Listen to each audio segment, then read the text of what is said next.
Hi guys, this is Samantha K and this is the Samantha K Experience. Well guys, I have to say I know I've been away for a while. I took a brief hiatus. It wasn't intended, but I kind of sort of like had moments where I wanted to record something, but I just never really had the chance to sit down and actually do anything in regards to the show. But I'm here now, so I'm happy to be back doing this after a few episodes that I've done so far. I think everything is I'm starting to find my little niche, so to speak. All right, so with that being said, today's episode we're going to be focusing on the aftermath that is Wrestlemania Backlash. Yes, you've heard it correct, folks. For those of you who are wrestling fans, I am going to be covering the Wrestlemania Backlash. So basically, WWE had decided that after WrestleMania, we needed to have a Backlash. Now, Backlash is usually a show that's just, by itself in name. It usually follows after the show of the Immortals, which is WrestleMania. So what they did was they decided to, I'm guessing that they went with the idea that they were going to say, hey, this is just layover from what happened with WrestleMania. And for me personally, I really and truly didn't see any of that. Like, if it was one of those things where there was like a continuation from things that happened at WrestleMania, I would have been okay with it. But as far as storyline wise goes, I don't really think or know for sure that any of the things that they did tonight had any like layover effects from WrestleMania 37. Okay, so the show started and they had about 6 matches or 7 matches in total for the entire program. On the pre-show, we had only 1 match. I noticed that they started cutting down the matches now on the kickoff show.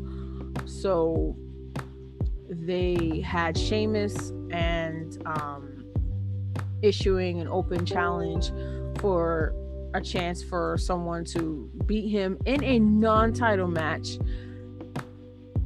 for his United States Championship.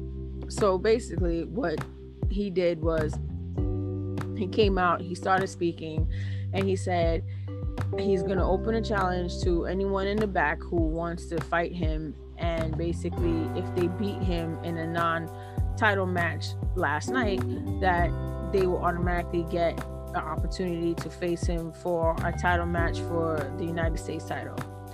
I thought, in fact, that this was stupid because it was one of those things like, well, why don't you just fight the guy for the title? Like, why don't you just have the guy challenge you for the title right then and there? Why wait and prolong it for another match? Like, this is kind of stupid. But I digress. So anyway, who happens to answer the call? Ricochet comes out. Haven't seen Ricochet in quite some time, honestly, for me, because like I tell you guys previously, I don't really watch Raw and SmackDown like that anymore. I don't have 5 hours to dedicate my life in a week for WWE, let alone anything else really. But here I am sitting here watching this 4-hour show, right, on a Sunday. Could have done anything else, but hey, you know what? It's whatever. So Ricochet comes out, and I'm honestly like, wow, okay, haven't seen you in a while. So Ricochet comes out. He's not wearing any of his ring gear. He has on black jeans and I'm thinking dress shoes. So he goes and he answers Sheamus's open challenge. I'm like, okay, whatever. So the match was all right. I think the match went on for about maybe 5 to 10 minutes. Some good moves on some aerial moves, like I think it was like a moonsault. I think it was a springboard moonsault combination that Ricochet had done in the ring. He's very impressive as a wrestler. So the match was okay, but I don't really think it really amounted to much in the end. But what he did in the end was he stole Sheamus's hat and his coat and just kind of did a little dap, and that was it. He did a little dance and stuff. It looked kind of really goofy, silly, kind of. Like, I don't know how we were supposed to take Ricochet seriously if he's doing all of these, sticking out his tongue and doing all these little, like, weird motions and stuff. But the match was pretty decent. The kickoff show didn't really provide much. It just pretty much did somewhat of a recap of what was going to happen, like what had transpired prior to the show, like what has been going on prior. But moving on, there was one thing I wanted to point out. There was it looked like there was a slight exchange between Sonya Deville and Kayla Braxton on the show. I'm not really quite sure if it was actually intentional or not, but it seemed that there was some little sass amongst the two of them in regards to Sonya's decision to allow Charlotte to be part of the match with Asuka and Rhea Ripley. So, it was something that I can't remember in context exactly what Kayla said, but it was something like kind of like, well, you're, aren't you kind of catering to Charlotte or something like that. And Sonya kind of gotten a little bit defensive. I think this is what she was referring to in that moment. But I remember at one point, her response was, you said 5 things already that I don't really agree with, and I could have said something to you about it, but I'm not going to say it, and I'm just going to keep it professional about how about we move on from there. So Kayla kind of felt like it kind of gave off that little feeling like there might have been some backstage thing that was going on between the two of them, or Kayla must have said something during the show at that point with the rest in front of the other panelists that offended Sonya Deville. Like I said, I don't even know if that was really if it was real or whatever, but it felt kind of heated, and they were like, okay, well, Kayla was like, okay, well, you know what, we're going to continue on, be professional. She kind of took that approach as a result of what was being said.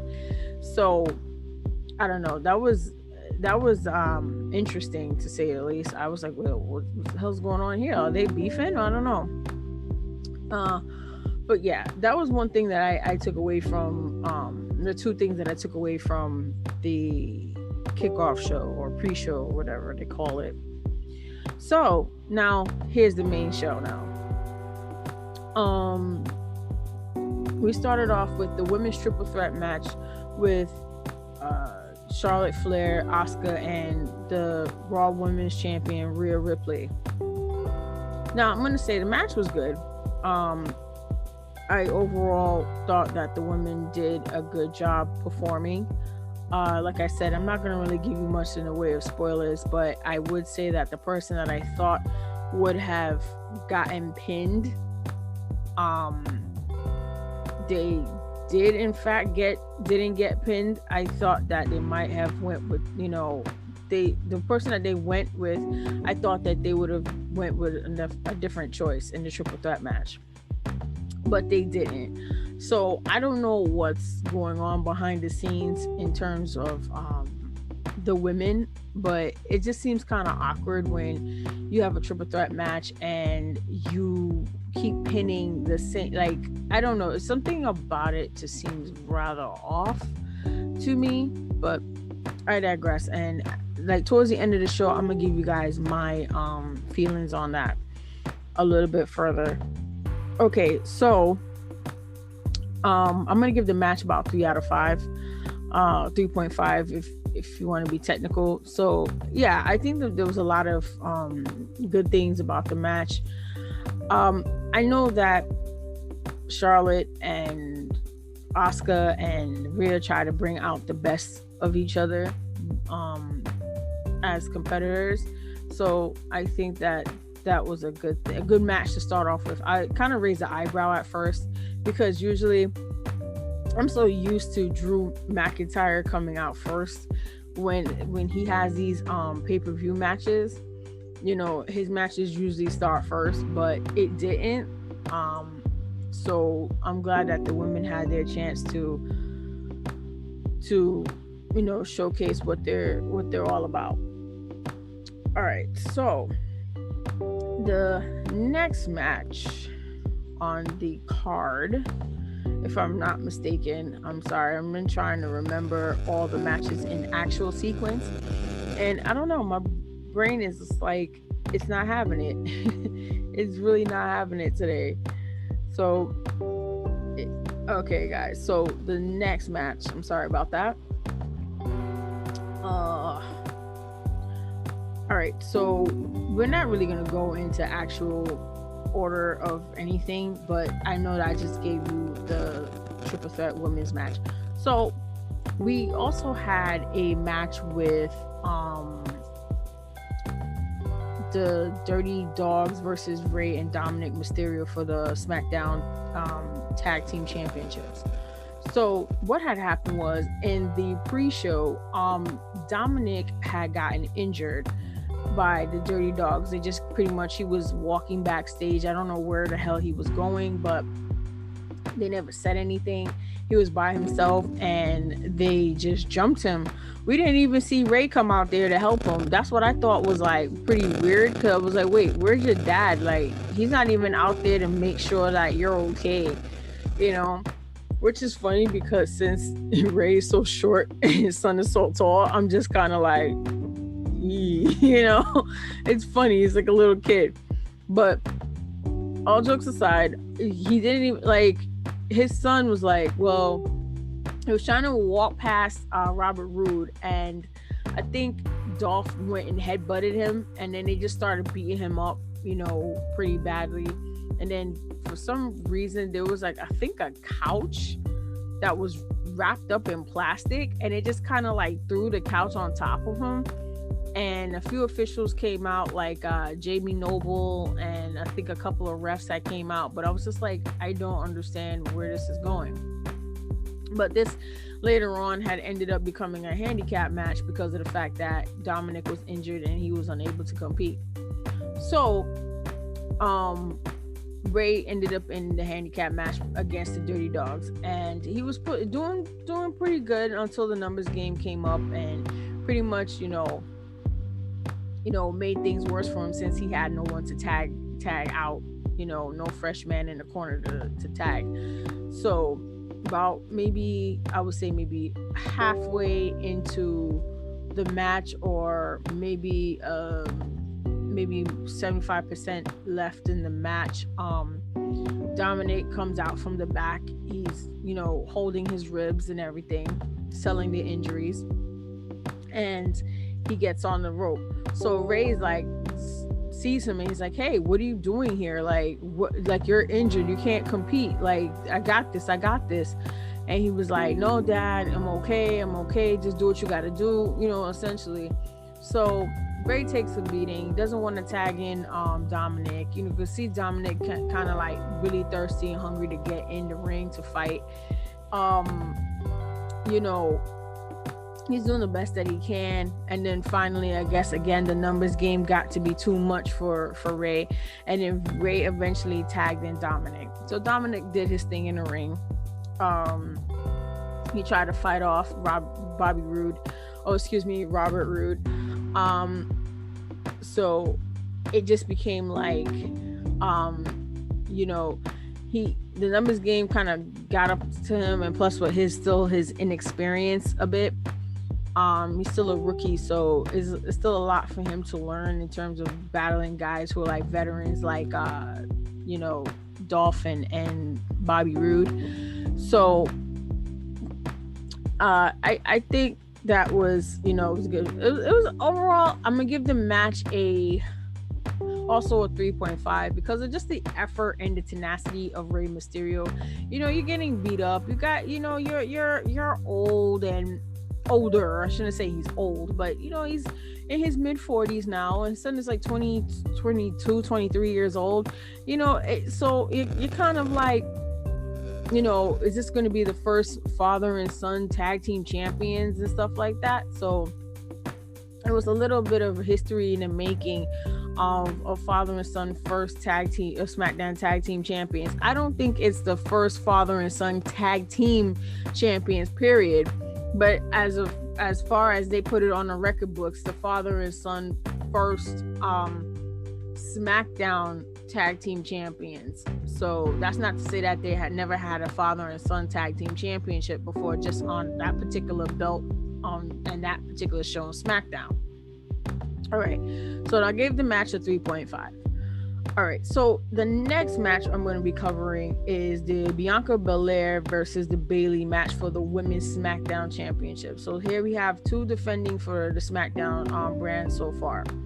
So Bianca Belair is the new champion, and she won the belt last month against Sasha Banks, who held the belt for a few hundred days plus or so after she beat Bayley for the belt. Now, I gotta say, I do think Bayley is a really good competitor. She's a really good wrestler, and I like what's been going on. I give this match a 3 out of 5, also because of the fact that 3.5, because there was a botch at the end of the match where I think Bianca went to go and roll up her hair, her traditional braid, and wrap it around Bayley's leg, because Bayley had been cheating a couple of times in the match, and the referee caught her on the second time that she was cheating. He didn't catch her on the first when she tried to hold the ropes with her feet, but he caught her I think the second time when she was doing something. I forgot exactly what she was doing, but he caught her the second time around. So she basically, Bianca goes and wraps her hair around Bayley's leg, so it prevents Bayley from supposedly kicking out. But I think in the way how everything happened, that Bayley, I think Bianca's hand slipped, so she lost the grip of the braid, so it kind of had like a sloppy finish. So after the match, Bayley essentially was complaining that Bianca was cheating, and she wrapped her braid around her leg and stuff like that. So I'm gonna give the match a 3.5. I guess you guys could guess from my reaction to the whole thing that who might have won this match. So this is another 3.5. I don't really like finishes like this because it kind of makes things a little too crappy, and it makes the wrestling look like shit, pretty much. So yeah, I mean, it's whatever, man. Like I don't know. All right, so the next match on the card I'm gonna talk about is the match for the WWE Championship. This is Drew McIntyre, my boo. Well, not really my boo, but yeah, I love Drew, but as I've said before on the podcast, I love me some Drew McIntyre. I'm a sucker for Drew McIntyre. But anyway, the triple threat match consisted of Drew McIntyre, Braun Strowman, and the champion Bobby the Almighty Lashley. Now, who is the current WWE champion? I don't know if I just said that, but yeah, he is. So, this match was good, actually. I mean, don't get me wrong. I know I used to love Braun Strowman because he was a big dude and whatever. But when you have a guy who seems limited in the things that he can do, I mean, it's only so much you could do with a power slam, bro.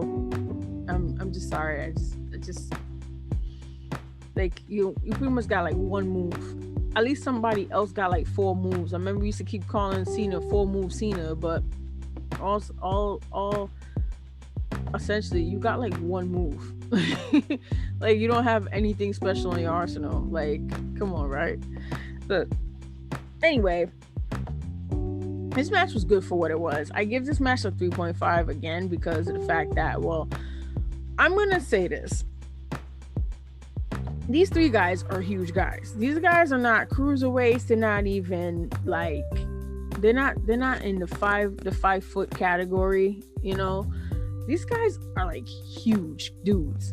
So that being said, I guess there's sometimes in certain situations, depending on who you're working with, you know, there might be some limitations. But to see Braun Strowman get picked up and double suplexed by Bobby Lashley and Drew McIntyre was a sight to behold. Like, they had him up there for a minute before they dropped him. And the fact that Braun had so much balance to stay up there was beyond me, because this dude is huge as hell. If I'm not mistaken, he might be bigger than both Bobby and Drew together, like, in weight class, I think. But this guy's freaking huge, and the fact that they was able to pick him up like that, like if it wasn't nothing. I mean, obviously they have to brace, but the fact that they picked him up, like, whoa, you know. And there's not too many guys that say that they could just pick Braun Strowman up like he wasn't nothing. Like, you know, the only last person that I know for sure that picked him up like he wasn't anything was maybe Brock Lesnar. And I was pissed because I was like, yo, I wanted him to decimate Brock Lesnar, but Brock Lesnar caught him, and, you know, that was it for him. That time that they fought, I think it was a couple of years ago, if I'm not mistaken. And I think it was also for the Universal Championship. So yeah, this match was good, but the thing that I didn't like was the fact that I felt after a certain point in time, there was a spot where Drew threw Bobby Lashley into the LEDs, and Bobby Lashley hadn't been seen for like 10 minutes, 5 to 10 minutes in the match. So it was pretty much Strowman and Drew doing majority of the work. Not to say that Lashley wasn't doing work beforehand, but he was doing nothing in that space of time. Like, you know, the sparks went flying or whatever. They're trying to sell that he got injured or whatever, barbecued, roasted, I don't know. But he was basically like not there for like 10 minutes. And then all of a sudden, you know, Drew is about to pin Strowman, and then out of nowhere Bobby comes back, and it's just like, oh, okay, you're still here. Like I don't like finishes like that, like things like, where were you this whole time? Like, you know, like I'm having like Okoye vibes from when she saw like Scarlet Witch, when she's like, where was she the whole time? Like, why? Where were you? Like, did you stop and take a bathroom break? Did you went and get like a soda, or I don't know, maybe a hot dog or something, chill in the back, you know, talk to a few people, you know, high-fived a couple of people while it took these 2 guys to practically murder each other, which in fact, it was pretty good. Like, I think Drew brought out the best in Braun, because it made Braun look strong. I know he runs fast and everything, but it made Braun look strong, and he looked like an opposing figure. So with that being said, I'm guessing from the way how this match's outcome went, that these 3 guys are going to probably meet again in the ring for the title one more time. And honestly, I think Drew has had 3 chances already to win back his title on his second title loss. So I don't know what's going to be for him, since he was feuding with Sheamus just like a couple of months back, like maybe a month or 2, I would say a month and a half to 2 months back. Maybe he could go after the United States Championship. I don't know. If he was on maybe SmackDown, he probably could have gone after Apollo Crews for the IC Championship. I don't know. But at this point in time, I think they're pretty much over, you know, him as WWE champion. I don't know, don't quote me yet, but hey, it is what it is. I don't know. So the next match I gotta talk about is Damian Priest versus the Miz match.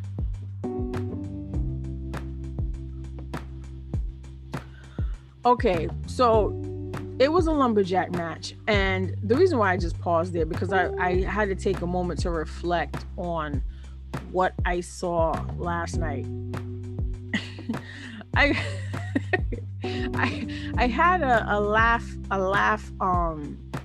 sound effect to cue up my thoughts of the entire show, but I had used it in a pre-recording of the show before, but I had to scrap that version of the recording because it didn't come out as good as I had hoped, because I had to pause it for something else.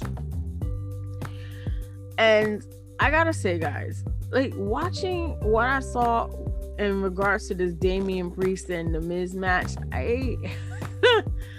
oh my god, you talk about terrible. Like, what? Okay, so far I've given matches 3 out of 5. I gotta give this thing like a 1.5. Honestly, you failing. This is bad. And it's not fair because Damian Priest is actually a good wrestler. I've seen his work in NXT, and it's funny how every time you see somebody's work in NXT, and then when it comes to the main roster, everything just changes. Like, they're just involved with stupid ass storylines. So the show, basically, the Wrestlemania Backlash theme was about zombies, and apparently Dave Bautista has a new movie coming out called Army of the Dead, and he's starring in it. So basically, he narrated the show for the beginning of the Wrestlemania Backlash. So they showed like video packages with snippets from the movie integrated into wrestling, and I'm just sitting here, how is that, one meet the other? Like, you have something involving dead things moving around, and then you have everyone else in some type of form of spandex doing high-flying moves, or kicking and doing all this other stuff. I'm like, I don't see the connection here, only because of the fact that they were shilling Batista's stuff. And you know what, I'm not trying to knock Batista's hustle. I know he's a former WWE wrestler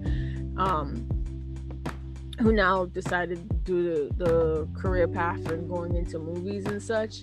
So far, I think he might be, it was almost, well, I don't want to say he's closely successful as The Rock, but because seeing some of Batista's movies, I didn't even know that he was making that many movies and he's starting that much stuff so far, but he has. I just want to say, like, he's really coming a long way. Like, he really enjoys performing in movies now. But I digress. Now, I kingdom him to be in the Gears of War movie if they ever had one, because he's a big Gears fan. I personally never played Gears of War, so I can't relate. But yeah, the match, honestly, I gotta tell you guys, the Damian Priest match in the Miz, I honestly know, if this was like, it felt more like this should have been on a SmackDown episode or a Raw episode. It was just bizarre, and the way how it ended, somebody pretty much gotten eaten to death by zombies. I can't begin to describe the level of foolishness that my eyes encountered while watching this. Like, the stupidity. You know what? I'm just gonna put a pin in this, and then I'm gonna give you all my thoughts about the entire show after I go down the list. And finally, we have the match that I think a lot of you were waiting for. The Roman Reigns versus the Cesaro match for the Universal Championship. I gotta say, this one, I think to date was probably Roman's best match out of all of them. I think Cesaro really brought his A game last night with what he damn, he took it to Roman. Like he made Roman work. Like I honestly feel like he really and truly was a real challenge for Roman last night. You know, I don't know what's gonna happen with either of these individuals at the end of it, but I gotta give this match a 4.5. I honestly think, like, with Cesaro's tenacity and, you know, his perseverance, it's like he's just very strong. And I keep saying, like, he's a beast. I mean, yeah, he's like a really strong guy, and he's been so overlooked for so many years. And I can't understand for the life of me how the hell Cesaro never won a world title, not even once. Like, it's just beyond me. Like, it's beyond ridiculous at this point that he would have lost, or not even lost, but never won. He's been a tag team partner. I think he might have been a Intercontinental Championship maybe a time or two, or even United States champion, but I don't think I've ever heard him being like anything beyond that. But yeah, Cesaro was really, really, really good. And I mean, I had goosebumps. I remember I was texting a few of my friends. I was like, yo, I got goosebumps watching this because it was intense. You know, it had me like, wow, this guy really and truly, he has a shot to probably taking down the head of the table. And this is one of the matches that I could say honestly that none of the Usos came and interrupted, because I think that they were building, where I think a lot of people were complaining about was that Roman always had Jay to come in there and interrupt the matches, even though in cases there were disqualified matches, no DQ matches. But Jay always managed to find himself not, you know, he's always in there. So it was a good sign of relief and a breath of fresh air to see that he wasn't there. So Roman could pretty much work and, you know, be the head of the table and get acknowledged for being who he is. So yeah, I think the match was really good. I'm not really yes and no surprised at the outcome of the match, but the stuff that came afterwards I just wasn't really a fan of. I just kind of felt like it was kind of unnecessary, but I'm gonna get to that in a split second. So that's pretty much my ratings for last night's Wrestlemania Backlash. Now to get to the fun part about what I think. Okay, so I'm gonna cap everything and start everything off with the Sheamus issuing the open challenge during the pre-show. I don't have a problem with a wrestler issuing an open challenge, even if he was a non-title holder. If he had issued an open challenge to just fight them or something, I typically don't have a problem with that, because it tends to showcase maybe someone that hasn't been utilized properly and haven't been seen properly on TV for quite some time. So it gives the audience a breath of fresh air, so to speak, to see somebody new in that spot. So Sheamus issues this open challenge to anyone who beats him in a non-title match last night to earn the opportunity to fight him for a title match. That's dumb. Why don't you just put up the goddamn title and then fight somebody for it? Let's put it this way. How many times have you had title holders issue an open challenge for a title and put their title on the line, and then all of a sudden the person catches them in the schoolboy, beats them, and then now we have a new champion? I kind of miss those days, because as much as people complain about stuff, and people love to complain, I'm gonna tell you this: I'd rather see that than to sit here and open an open challenge in a non-title match for me to just get the opportunity to beat your ass in a title match.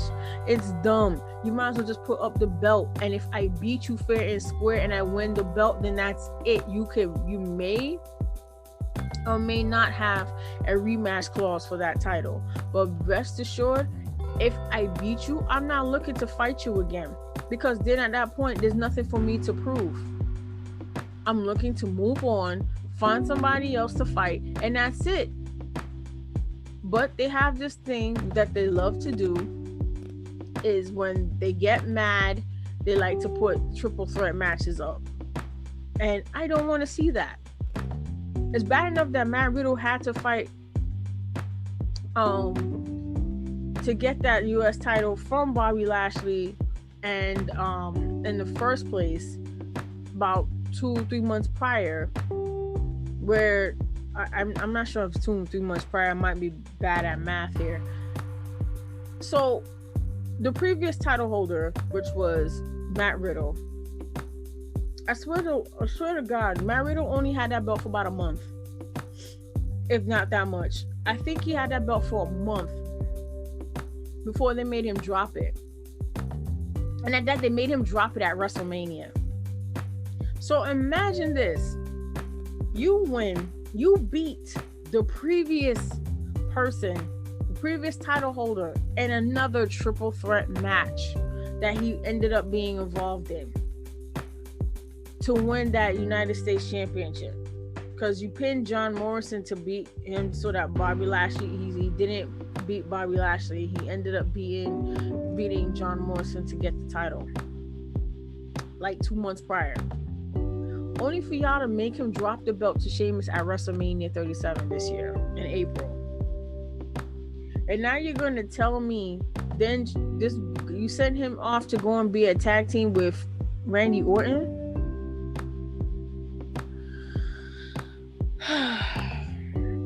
This is bad booking. It really and truly is bad booking, and it's terrible.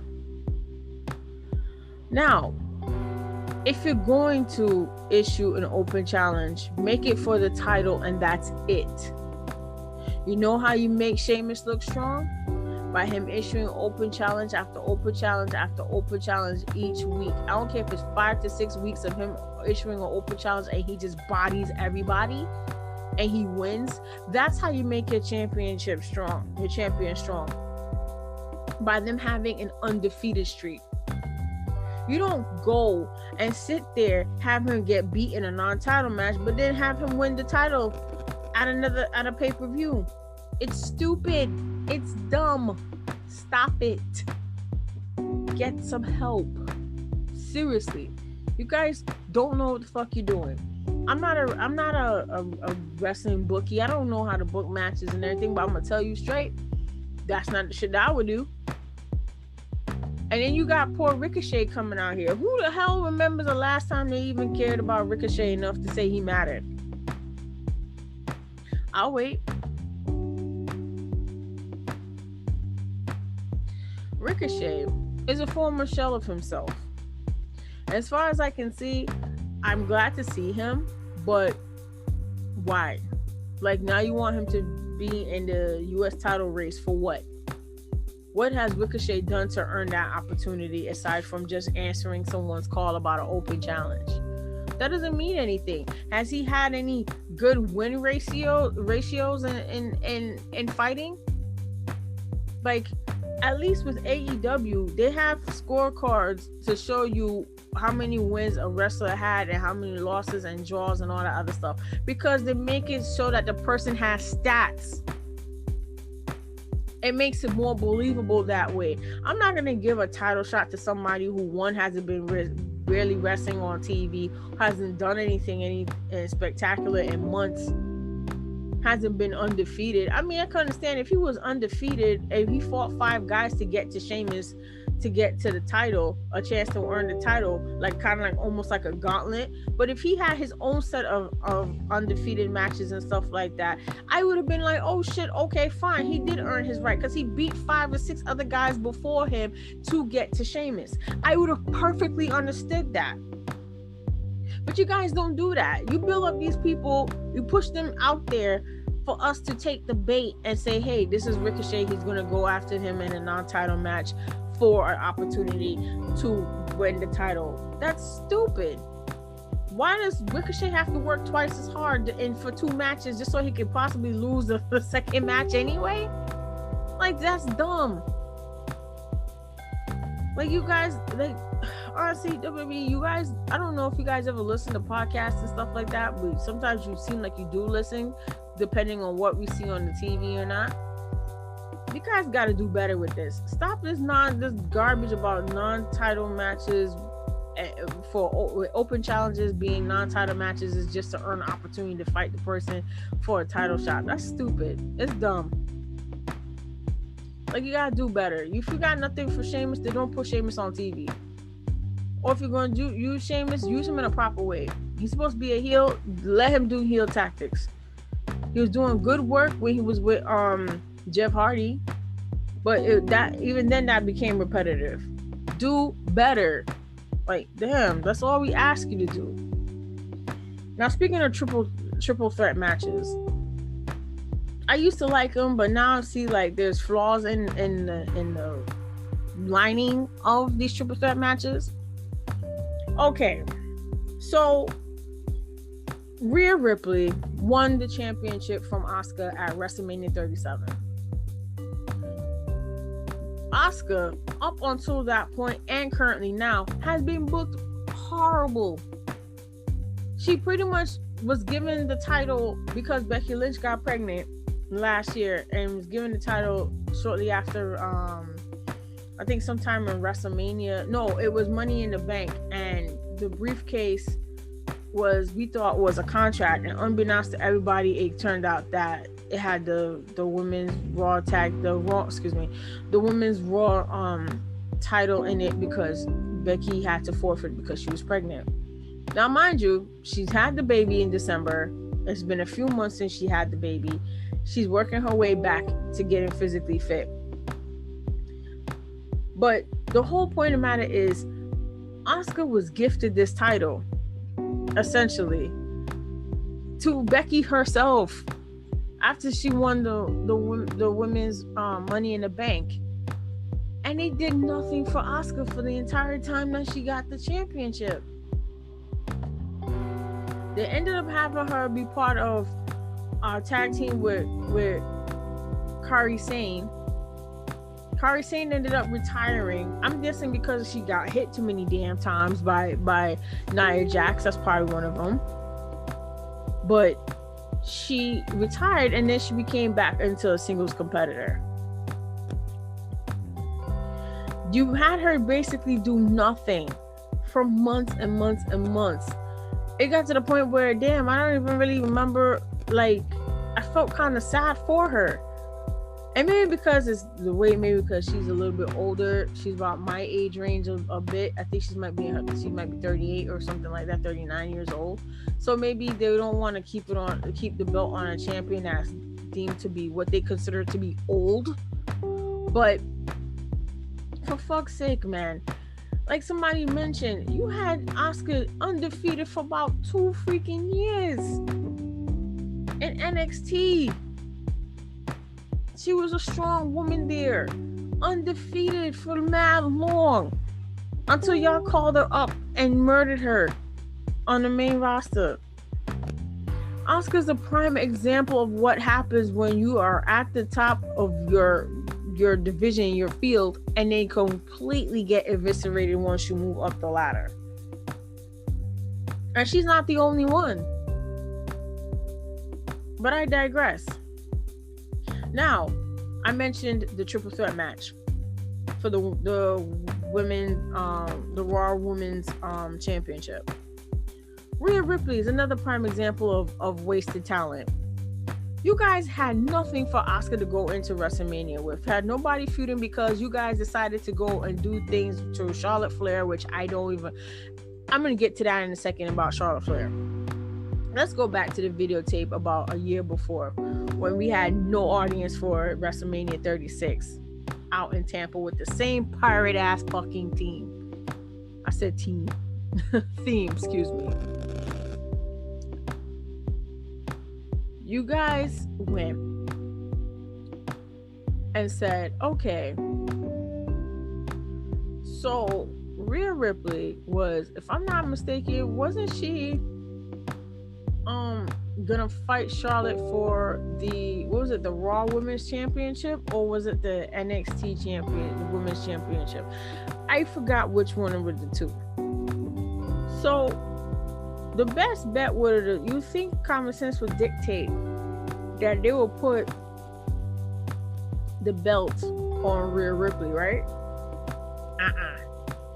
What instead they did was let Charlotte beat her. And from the moment that Charlotte beat her, you could kind of sort of see Rhea Ripley go on a decline.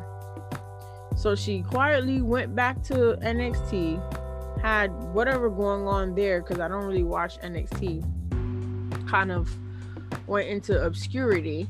And then out of nowhere, magically, she pops up and she ends up challenging Asuka for the women's title for WrestleMania.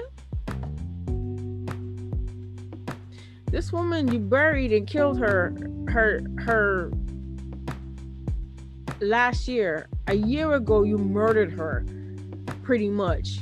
And now all of a sudden, now come a year again, she's awarded the Raw Women's Championship because of what? What did Rhea Ripley do to earn that? She lost to Charlotte Flair last year and had been in a fucking slump ever since. What was the point? I'm sure she probably won a few matches on NXT, but at that point, you got beat by Charlotte. There wasn't really much else there for her to do. Like, it sickens me, like how they think with some of these superstars. Like they just think, oh well, we're just gonna have you lose and that's it. Like, you guys didn't even have her do anything special beyond that. And if I'm not mistaken, then they put Charlotte in a program with Io Shirai and oh god, I don't know if it was Rhea again or Bianca Belair. I think it might have been Rhea again, and a triple threat. And then you had Io pin the other person and not Charlotte. I don't know what's going on with Charlotte, but they tend to do this thing where if it's a triple threat match, nobody wants to pin Charlotte. The other person ends up getting pinned and that's it. Even if you looked at the WrestleMania triple threat match between Becky Lynch, Ronda Rousey, and Charlotte, who the hell got pinned in that one? It sure the hell wasn't Charlotte, it was Ronda. In fact, I made a whole big stink that I don't think Ronda's arms were fully pinned down when Becky beat her. And that's why we've been waiting for the long-awaited match between Ronda and Becky, because of the fact that majority of people want to see them go and fight. And they were doubly pissed when they found out that they put Charlotte in it, because Charlotte had no business being in that match. And the only reason why they put her in there because they felt that she needed the star power.